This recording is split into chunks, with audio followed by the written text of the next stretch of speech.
The sudden resignation of National Lotteries Commission Chairperson Professor Barney Pityana has raised eyebrows, especially since he's not given any reasons for stepping down.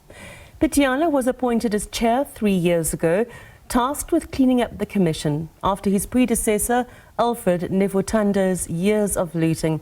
But he's still got 2 years of his 5-year term to go. So what's happened? Why has he decided to resign? While speculation swirls, South Africans want clarity and transparency. Joining me now is Professor Barney Pityana, Chairperson of the National Lotteries Commission. Welcome to On Point. Thank you very much, Juliet, for inviting me. Yes, I'm more than happy to speak to the public about this. In fact, there isn't much in it, because even though I had a contract of 5 years, I'd always intended and understood that my job was very specific. My job was there to really establish and settle the organization and set processes in place for the NLC to restore its mandate and to deal with the malfeasance that had been taking place there for so long. Then I've reached a stage to really feel that although this task is not complete, we've moved a lot further than where we were 3 years ago. And we now are at a place where we can almost see that the organization is really together and systems have been put in place, corruption is being dealt with, and there's a kind of mood of settlement about it, which is actually very, very important.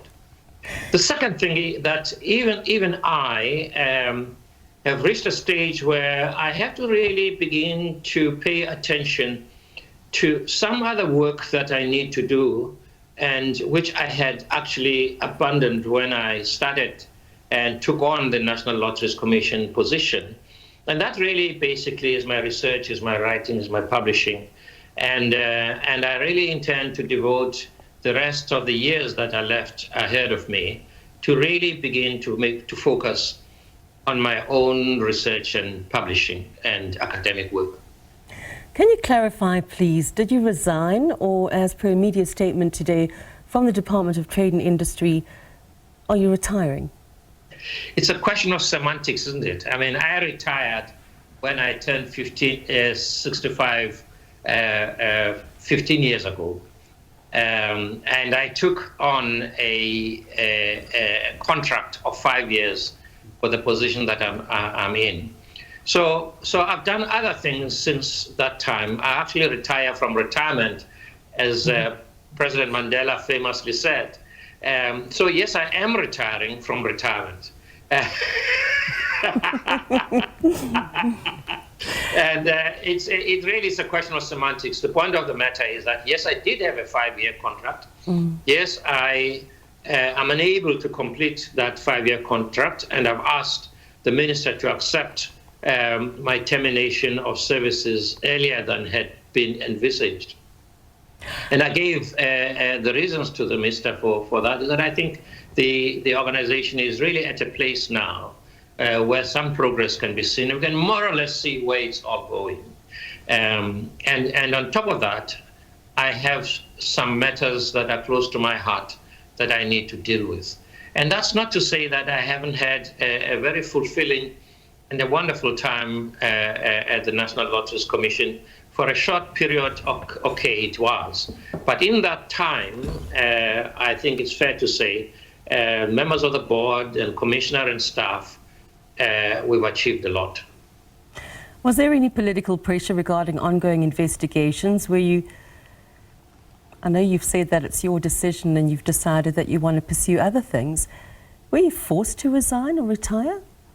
Oh, not at all, not at all. No, I'm not a person who can be forced to do things against my will, especially as I know that my legal rights are actually important. No, not at all. In fact, there's no smoking gun about my retirement at this point in time. It's actually quite a logical outflow of what I had actually intended and what I think I have time to do to really spend a little bit more time finalizing the unfinished business of my work.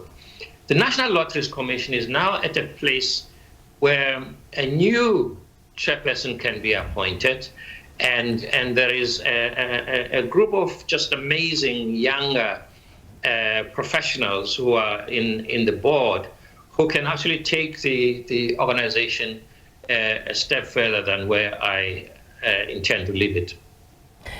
You're very humble when you say that, but you've done a lot and you've achieved a lot. So I think that's why people are so surprised that you are stepping down. But while I've got you here, and we're so grateful to you for your time, you know, the suspicious allocation of funds to charities is still largely questioned. Can you provide more info on ghost groups requesting funding? You know, Juliet, a lot of work has been done about that. There was legitimacy in the questioning of the funds because of everything that had gone on. Since that time, we've moved the grant funding system to modernization and digitalization.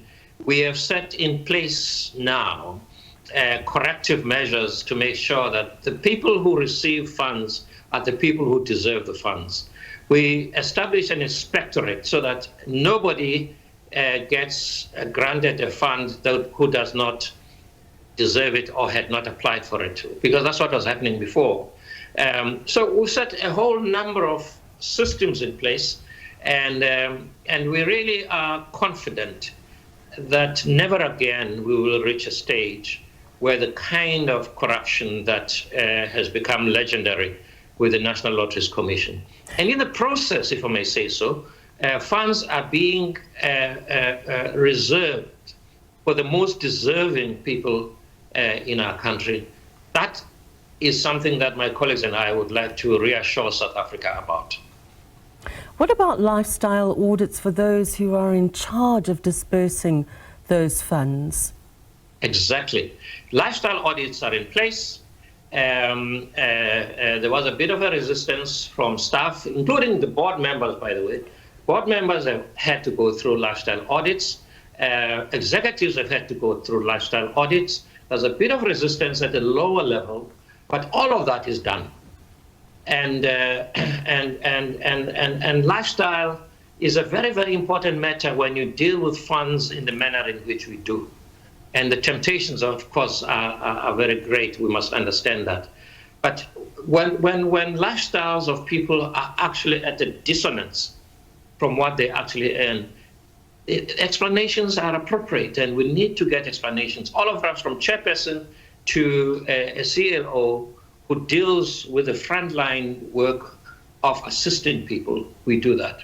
So at the same time as we've done that, we've associated with the Department of Social Development, with CPIC, to be able to check claims of directors, who is a director, who is certificated and who is not.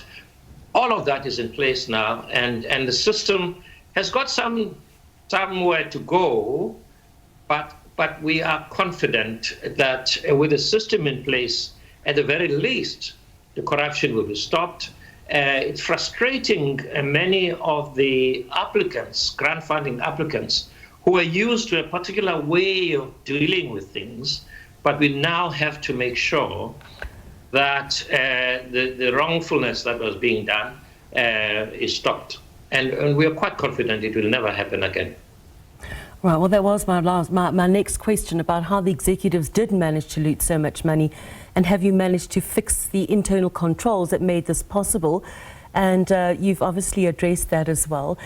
I must mention, in the DTIC statement today, you've been praised for numerous achievements over the 3 years, including robust risk and ethics management, internal audit strengthening, leadership stability, capacity building, rebuilding grant integrity and oversight. Do you feel you'll be leaving the NLC in a better position? Yes, it certainly is in a better position than it was where we found it. But we are all agreed that we've got somewhere to go. We've got a lot more work to be done, and partly a lot of it is to really find each other especially with those who actually operate at the level. Later this year, we're hoping, I think in November, we're having a big endeavor. We want to actually find ourselves together with the beneficiaries, because some of this had happened through beneficiaries as well, and we need to make sure that we are at the same place with them about the work that we need to do and why it is important for that work to be done. And you're going to be stepping down in around December, is that right? 31st December. Okay. Thank you so much for your time, Professor Barney Pityana, Chairperson of the National Lotteries Commission, chatting to us today about his upcoming retirement.